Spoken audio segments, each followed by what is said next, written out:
Lillah. Alhamdulillah jamaah masih di Islam itu Indah. Untuk jamaah yang baru bergabung, hari ini kita sedang membahas tema waktu yang tepat untuk memaafkan. Kita akan lanjutkan, tapi sebelumnya saya mau ajak dulu jamaah untuk nonton dulu tayangan berikut ini tentang permintaan maaf tersangka jual tiket Coldplay palsu. Yuk kita saksikan sama-sama. Silakan. Menggunakan baju tahanan berwarna orange, wanita berusia 19 tahun berinisial GDA ini hanya bisa tertunduk malu saat dihadirkan di konferensi pers yang digelar aparat kepolisian Polres Metro Jakarta Pusat Senin siang. GDA yang diketahui berstatus sebagai mahasiswi di salah satu perguruan tinggi di Jakarta ditetapkan sebagai tersangka oleh penyidik Satreskrim Polres Metro Jakarta Pusat atas dugaan kasus penipuan penjualan tiket band asal Inggris Coldplay. Sebenarnya gimana sih kalau misal orang nih, saya udah bikin salah, ya udahlah saya klarifikasi, bikin video permintaan maaf.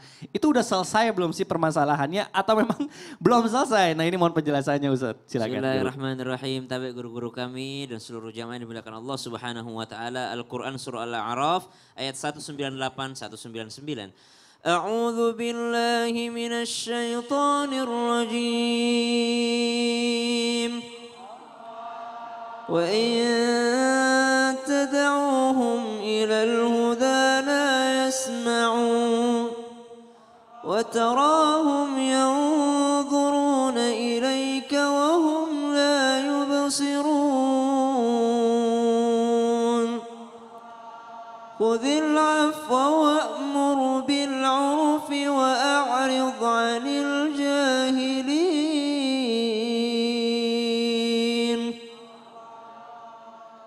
Dan jika kamu menyeru mereka untuk memberi petunjuk, mereka tidak dapat mendengarnya. Dan kamu lihat mereka memandangmu padahal mereka tidak melihat. Jadilah pemaaf dan suruhlah orang mengerjakan yang ma'ruf. Serta jangan pedulikan orang-orang yang jahil. Ayat ini mengajarkan kita agar menjadi seorang yang memaafkan. Ambillah maaf. Karena sesungguhnya ketika kita memaafkan, yang pertama kita sudah mentaati perintahnya Allah Subhanahu wa ta'ala. Meminta maaf juga bentuk perintah dari Allah Subhanahu wa ta'ala. Pertanyaannya sekarang, bagaimana dengan bentuk meminta maaf seperti bikin video, setelah bikin gaduh di rakyat ataupun di sosial media, dia meminta maaf lewat sosial media karena dia bikin salah di situ, ya minta maafnya juga di situ. Tapi ketika Anda seperti yang ada di video tadi, menipu orang lain, mengambil hak orang lain, lalu meminta maaf hanya dengan video, oh mohon maaf, itu tidak cukup. Tidak cukup, kembalikan haknya orang. Koruptor 2 triliun, minta maaf di Instagram. Tidak ada hubungannya, kembalikan uang negara 2 triliun itu.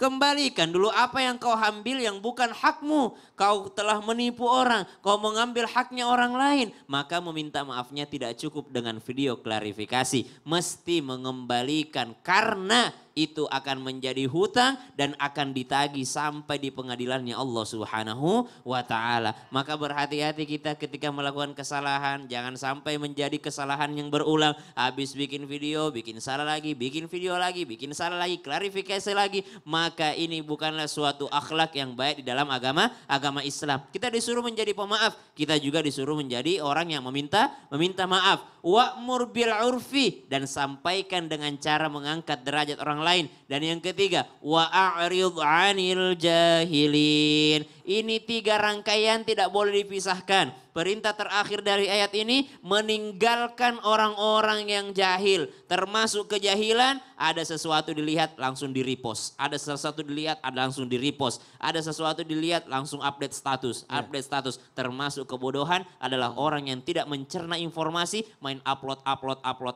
Akhirnya dia klarifikasi sendiri, malu sendiri. Baik Bu, kira-kira masih semangat gak Bu? Masih ada gak sih yang pengen nanya Bu? Oh masih banyak, ya udah kalau gitu kita masuk dulu ke dalam segmen Tanya Dong Ustadz.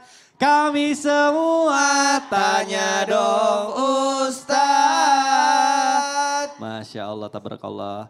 Baik deh, kalau gitu tadi saya lihat, saya dengar katanya masih ada yang mau nanya. Siapa sih di sini yang masih mau tanya? Coba Bu, angkat tangannya Bu. Oh gitu, oke deh kalau gitu. Siapa namanya Bu? Dari mana? Oh ini yang tadi, yang mau pulang, yang salam-salaman. Yang ditarik. Iya silakan Ibu. Bismillahirrahmanirrahim.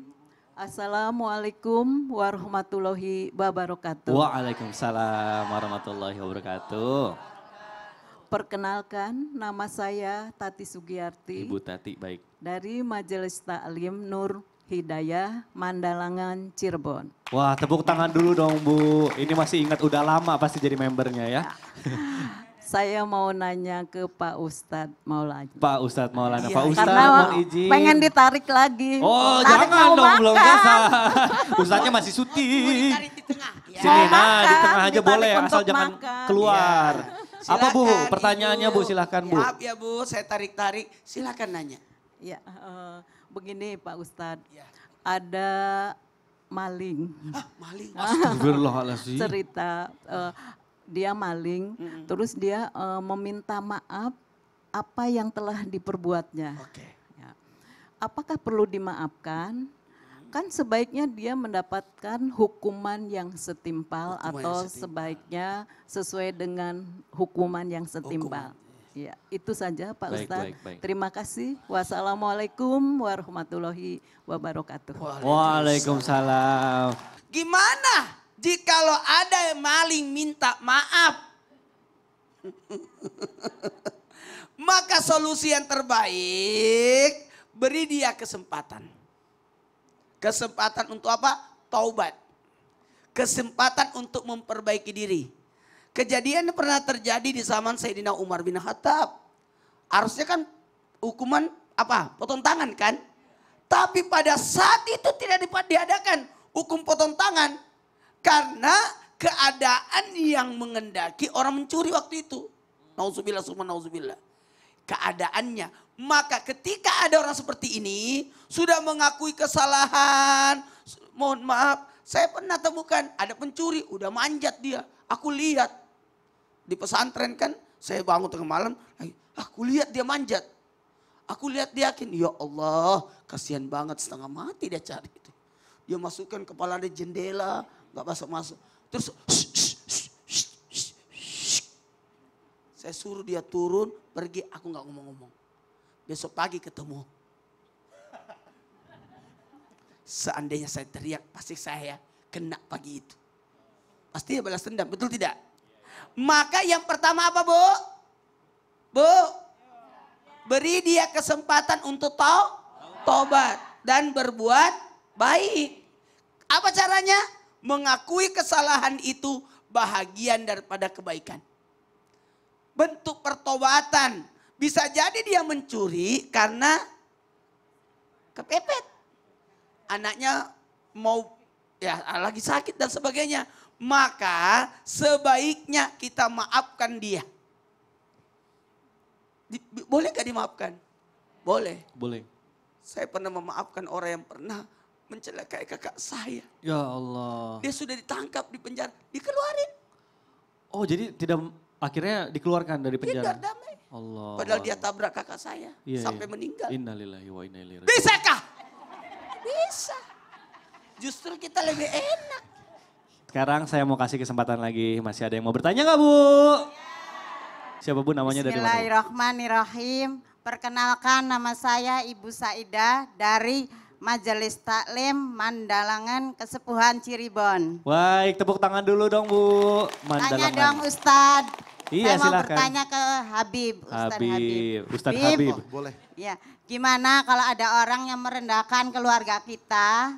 Apakah kita memaafkan atau kita diamkan saja kesalahannya atau kita menjauhi karena dia sudah merendahkan keluarga kita. Makasih Bib. Baik. Wassalamualaikum warahmatullahi wabarakatuh. Waalaikumsalam. Ada yang ketinggalan tuh Bu. Ini wassalamualaikum warahmatullahi wabarakatuh. Tenang Bu. Bib, ini bicara soal martabat Bib. Kalau misalnya keluarga kita yang direndahkan gimana Bib? Benar tuh pertanyaan bagus sekali. Mohon dijawab Habib Ya akhir silakan. afwan Kang Migdad, Ustadz Maulana, Ustadz Syam. Bismillahirrahmanirrahim. Allahumma salli ala Sayyidina Muhammad wa ala ali Sayyidina Muhammad. Rasulullah sallallahu alaihi wasallam ketika dihina, dicaci, dimaki, dilemparin kotoran, ditarik lehernya bahkan Rasulullah tidak marah. Karena belum ada perintah dari Allah Subhanahu wa taala. Menyangkut dirinya pun Rasulullah nggak pernah marah. Tetapi menyangkut daripada agamanya, Tuhannya, maka Rasulullah sallallahu alaihi wasallam mengeluarkan pedangnya. Perang di jalan Allah Subhanahu wa taala. Untuk dirinya dimaafkan. Jadi kalau kita dihina keluarga kita, saudara kita, mungkin ini orang yang hina itu pasti ada di bawah kita. Lebih rendah dari kita. Gak mungkin kan orang yang menghina ngomongin orang itu orang yang di bawahnya atau di atasnya? Pasti kalau ngomongin orang pasti yang di atasnya, bukan yang di bawahnya. Jadi wajar kalau dia ngomongin, haha ketawain aja. Berarti dia ada di bawah saya. Berarti dia ada di bawah saya, ketawain aja. Ya kan? Karena apa? Karena orang yang ghibah itu biasanya dia menggibahkan karena takut kesaingin, karena takut 1, 2, 3-nya, ya kan banyak lah. Karena dia nggak suka sama tangga tersebut, karena ini, karena itu dan lain sebagainya, maka dia ngomongin, dia jelekin, dia ghibahin. Dan bahkan ada yang menghina kerabat kita, keluarga kita cuma ulusin dada, ya Allah semoga Allah kasih hidayah sama dia. Semoga Allah kasih rahmat sama dia. Biar Allah subhanahu wa ta'ala yang menghukumnya. Oh kalau udah kesel kan kayak gitu. Karena kalau Allah udah hukum udah. Biar kasih pelajaran orang-orang yang seperti itu. Ruyanin Nabi Hurairah radhiyallahu anhu qala Nabi sallallahu alaihi wasallam man atahu akhuhu mutanassilan. Artinya maknanya ini luar biasa nih. Abi Hurairah, dari Abi Hurairah berkata Rasulullah sallallahu alaihi wasallam bersabda, barang siapa yang pernah melakukan perbuatan zalim terhadap keluarganya, saudaranya atau siapapun mereka, baik yang mengenai daripada kehormatannya ataupun sesuatu yang lain, maka hendaklah dia halalkan darinya. Dihalalkan darinya. Hari ini sebelum apa? Sebelum nanti. Ridho deh, ikhlas deh, nggak apa-apa deh. Bismillah. La haula wala quwata illa billahil azim. Biar Allah yang balas. Nggak jadi masalah, ikhlas ya Allah, ridho ya Allah. Ini pahala yang besar buat kita. Tapi kalau misalkan dia nggak sempat minta maaf, dia masih gibahin, ngomongin sampai orang itu meninggal. Ini bahaya nih. Ini sangat bahaya. Karena apa? Nanti di mana ada suatu masa yang dirhamnya, uangnya, nggak ada gunanya. Nggak berlaku lagi di hari kiamat. Jika dia memiliki amal soleh, diambil sama orang yang digibahin. Misalkan contoh nih misalkan maaf, Kang Mikdad ngomongin Ustadz Sam, ya kan, ngejelekin, ngegibahin. Ya, nanti di hari kiamat nih, amal ibadah diambil sama Ustadz Sam. Allah, rugi harusnya dong masuk surga, jadi nggak masuk surga. Aduh, yang celaka siapa? Saya yang gibahin. Tukang gibahin. Karena apa? Kehancuran di dalamnya. Orang yang zalim akan mendapatkan kehinaan. Orang yang tukang gibah, diambil amal ibadahnya. Dan orang yang jauh daripada naungan dan ridhonya Allah subhanahu wa ta'ala tidak akan dilihat oleh Allah. Karena apa? Karena perbuatannya. Karena gibahnya, adu dombanya. Manusia yang suka adu domba, fitnah, gibah. Kita tahu al-fitnah itu asadu minal qatl. Fitnah lebih kejam daripada pembunuhan. Oleh karena itu, ayo temuin teman kita, saudara kita, keluarga kita, atau orang yang pernah gibahin. Minta maaf, minta ridho, minta ikhlasnya. Jangan sampai nanti terbawa di hari kiamat, di padang mahsyar, nanti dipertontonkan, dihancurkan. Nauzubillah. Summa naudzu. Nauzubillah. Siapa yang mau bertanya lagi, Bu? Ini kesempatan terakhir nih untuk segmen ini nih. Tadi saya lihat, wah Masya Allah. Ini senyumnya Masya Allah. Yang di baris ketiga. Silahkan Ibu perkenalan dulu siapa namanya dari mana. Bismillahirrahmanirrahim. Assalamualaikum warahmatullahi wabarakatuh. Waalaikumsalam warahmatullahi wabarakatuh. Perkenalkan nama saya Eti Reja. Baik. Dari Majelis Taklim Nur Hidayah, Mandalangan Kesepuhan Cirebon. Masya Allah, tepuk tangan dulu dong Bu. Baik Ibu silakan. Saya mau bertanya sama Ustadz Sam. Ustaz Syam. Siap Ibu Eti. Mau tanya Ustadz, Siap. kalau yang apakah orang ingkar janji boleh dimaafkan? Oke. Sedangkan sulit untuk dimaafkan. Kalau misalkan dimaafkan, Ya. Oke. nanti mungkin saya dapat dosa. Oh, Kiranya. baik. Mohon penjelasannya dari Ustadz Sam. Siap. Sekian, Baik. terima kasih. Assalamualaikum warahmatullahi wabarakatuh. Waalaikumsalam warahmatullahi Boleh tepuk tangan dulu dong wabarakatuh. Bu.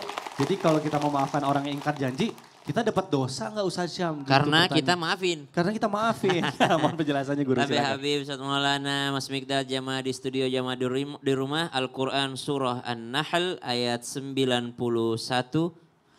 A'udzu billahi minasy syaithanir rajim. Allah. وأوفوا بعهد الله إذا عاهدتم ولا تنقضوا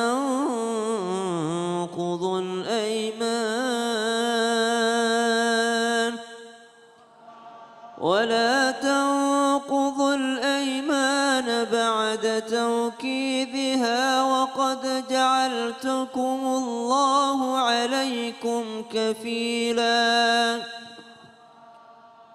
ولا تنقضوا الأيمان بعد توكيدها وقد جعلتم الله عليكم كفيلا إن الله يعلم ما تفعلون.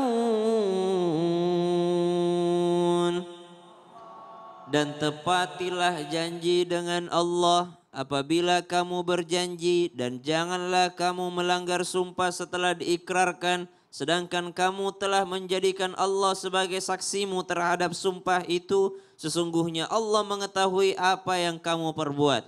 Ayat ini berbicara tentang janji kita kepada Allah Subhanahu wa taala agar senantiasa taat akan perintah Allah dan juga taat atas apa yang dilarangnya tidak kita dekati, menjauhi apapun yang dilarang oleh Allah Subhanahu wa taala. Yang kedua, kita punya sumpah, yaitu Allah kita jadikan saksi atas sumpah kita. Wallahi tallahi billahi. Maka kalau kita ingkar atas sumpah tersebut, maka ada kafarahnya. Siapa yang ingkar maka dia berdosa kalau dia tidak membayarkan daripada kafarahnya dan dia tidak punya alasan syar'i untuk ingkar daripada janji tersebut. Makanya penting ketika engkau menjanjikan sesuatu, wala taqulanna li syai'in inni fa'ilun dzalika ghada illa ayyasha Allah. Sangat penting ketika kita akan mengatakan nanti, besok, lusa, tahun depan untuk mengucapkan insya Allah. Apabila engkau menjanjikan sesuatu, ucapkanlah insya Allah. Insya Allah bukan untuk menjadi alasan kita mengingkarinya, akan tetapi kadangkala ada sesuatu yang membuat kita tidak bisa tepati janji. Misal ada yang berjanji mau datang ke sini nonton Islam Itu Indah, ternyata di jalan dia sakit misalnya, atau sesuatu yang menghalanginya tidak bisa masuk ke sini. Subhanallah, ada yang janji sama anak-anaknya, besok mama syuting nonton ya, ternyata kameranya nggak ke muka-muka dia dari tadi. Itu sudah insya Allah, itu di luar dia, di luar kendali dia. Subhanallah. Maka dikatakan apabila ada orang yang ingkar janji, perlukah kita maafkan? Perlu, bukan dimaafkan, perlu diingatkan. Hei, janjimu dulu waktu mau pilpres ini loh. Wah. Janjimu dulu ini loh. Bener. Janji sekarang udah jadi anggota, ini loh tunaikan loh janjinya loh. Nah, itu dia. Diingatkan. Diingatkan. Jadi kita nggak dosa ya. Betul. Kalau misalnya mengingatkan, memaafkan, masa dosa. Siap. Kan orang yang ingkar. Baik. Terima kasih Ustaz Syam. Sama-sama. Mudah-mudahan terjawab. Boleh tepuk tangan dulu dong Bu. Masya Allah. Baik. Alhamdulillah. Masya Allah, luar biasa tema kita hari ini. Nah, buat jamaah jangan kemana-mana karena setelah yang satu ini saya akan kasih kesempatan lagi untuk jamaah bertanya. Tetap di Islam Itu Indah. Jamaah, oh jamaah. Alhamdulillah.